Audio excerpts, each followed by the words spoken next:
Finally, the secret sauce for adding CG to live action, the HDR probe. By capturing the reflected environment of the set as a high dynamic range image, we can use the result to light our CG elements with a close match to the actual lighting of the set.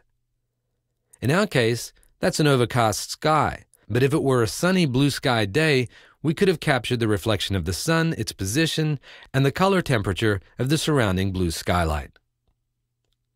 So what is an HDR, or high dynamic range image? It's an image with way more brightness detail than a regular computer graphic. With an HDR shot, we can actually make out the subtle variation in the sky if we darken the image down enough. We can also see a lot more detail in the shadows.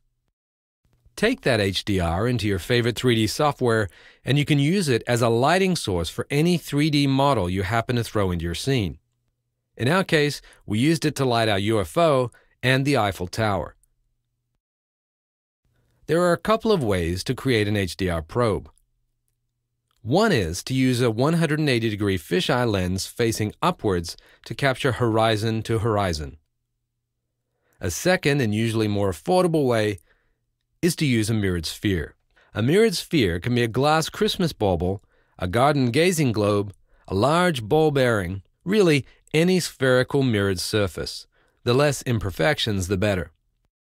Shoot your sphere with a digital SLR camera by taking successive still images at different exposures.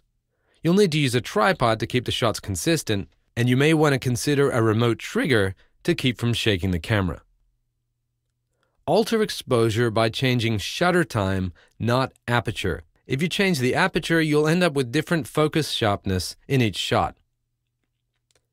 Shoot a range of photos so that the subtle textures of the brightest parts of your image can be seen in the darkest image, and all the subtle details can be seen in the shadows of your brightest image.